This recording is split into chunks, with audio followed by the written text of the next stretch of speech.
because I'm way bigger than them. And I'm way more cruel than they are. And I've got tricks up my sleeve that they cannot even possibly imagine. And if they irritate me, I will absolutely take it out on them. And if you don't think that you're the sort of person that would do that, then you are the sort of person who is doing it.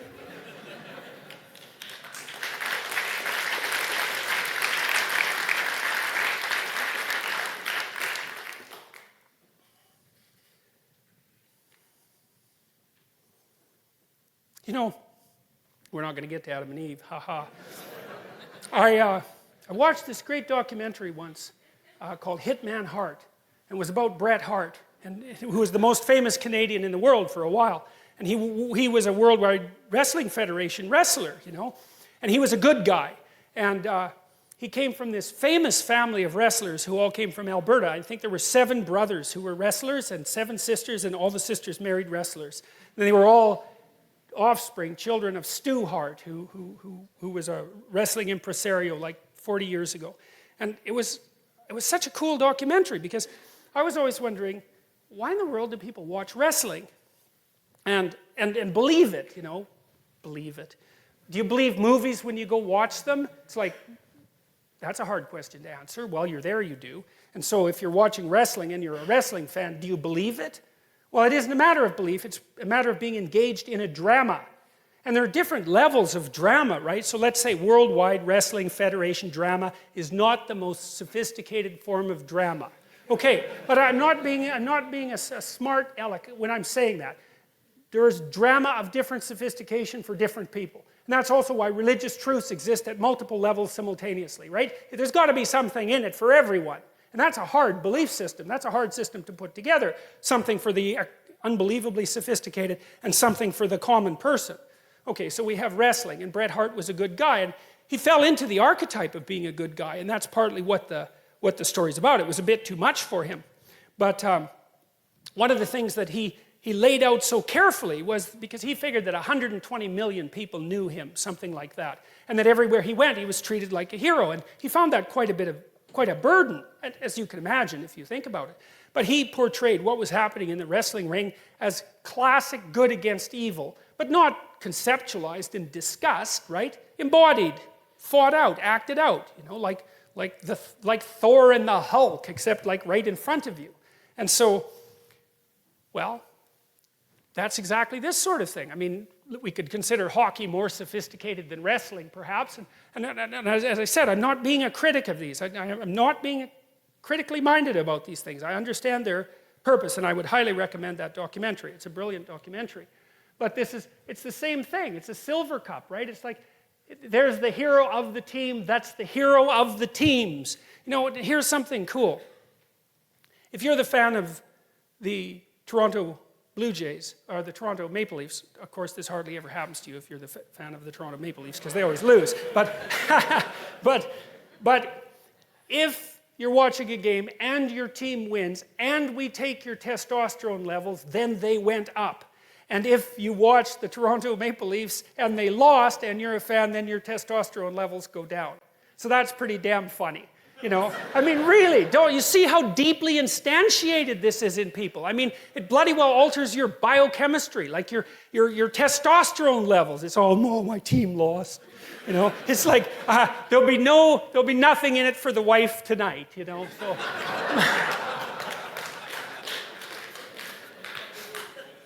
Yeah, God.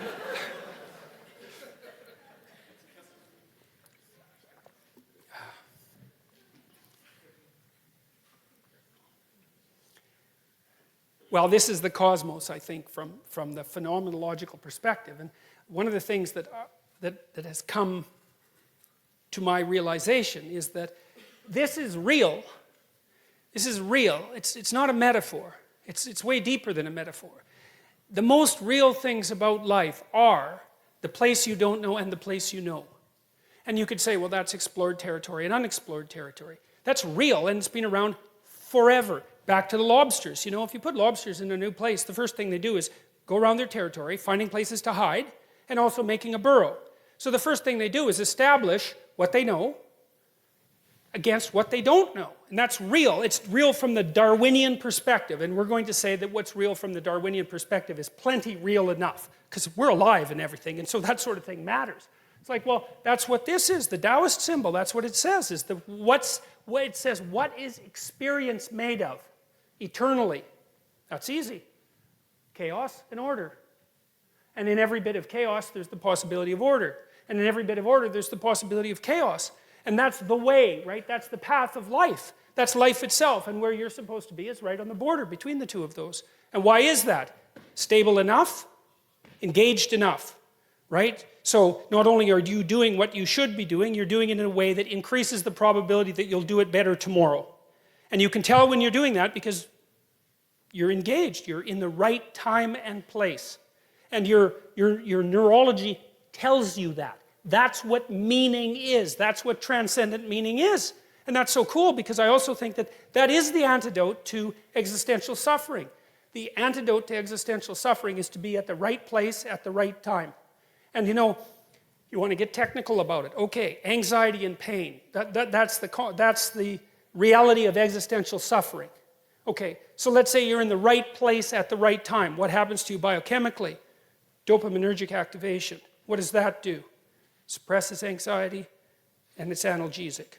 Now, it's more than that because it also produces positive emotion and the desire to move forward, and it underlies creativity. And so not only do you get the positive engagement from a neurochemical perspective, you get the analgesia and you get the and you get the reduction of anxiety. So it's not hypothetical. And it is the case that the dopaminergic systems, those are the exploratory systems, unbelievably ancient and archaic, are activated when you're optimally positioned to be incorporating new information, which is what human beings do, because we're information foragers. And so we want to be secure, but building on our security at the same time. And then we want to do it for ourselves, we want to do it for other people, we want to do it for our families, we want to do it for broader society. We want to bring the whole world together in alignment to do that, and that's meaningful. And God only knows what we could do about the suffering of the world if we did that. You know, we have no idea what we could do if we started doing things properly. And maybe so many of the things that dismay us about life, we could stop. I mean, we stopped a lot of them in the last 100 years. You know, things are a lot better than they were 100 years ago. Obviously, they're not perfect. But 100 years ago, 120 years ago, man, you know, the average person in the Western world lived on less than $1 a day in today's dollars. It's like, you just try that for a week and see how much fun that is. So, the Taoists, well, what is this? Well, this is the pre-cosmogonic chaos out of which the Word of God extracted habitable order at the beginning of time. It's the same thing. It's the same thing. And that chaos, we'll talk a bit more about that later, I guess, because it's a very complicated thing to describe. But it's certainly the thing that when you encounter, the chaos is what you encounter when the Twin Towers fall. Right? You remember what that was like, right? So it was September 10th. Well, that was the world. Everyone knew what the world was like. And then it was September 11th, and everyone walked around dazed for 3 days because the buildings fell. But so what? You can see a building fall. You can understand what happens when a building falls. So then what's going on with the being dazed? Well, it's the chaos that underlies our habitable order manifested itself when those buildings collapsed. It was a brilliant act of terrorism. And everyone was frozen and curious because that's how we react to that sort of thing. It's like the shark. You know, remember that famous movie poster for Jaws with the woman swimming on the top of the water and that terrible Leviathan shark underneath coming up to take her out. Well, that's life, man. That's the world. And now and then you see that. And when something falls like the Twin Towers fall, you remember that the ocean below you, the abyss, right, the primordial abyss, that bloody thing is deep. And you're fragile. And that happens when someone betrays you, and it happens to you when your dreams fall apart. You encounter that chaos again from which the world is extracted, and then you're called upon to act out attention and the word in order to bring the world back into order. And none of that is superstitious. None of that is superstitious. None of that's even metaphorical. It's real. It's more real than anything else. And I think the reason for that in part is that it's been this way forever. Right? As long as there's been life, this has been the rule of life. And that's the cosmos, that's reality, that's what we inhabit.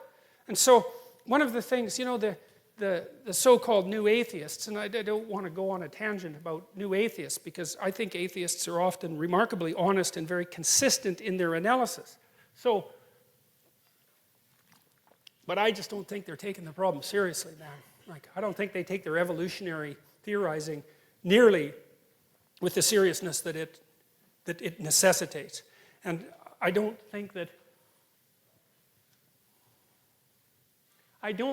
you can dispute the proposition that the longer something has had a selection effect on life, the more real it is.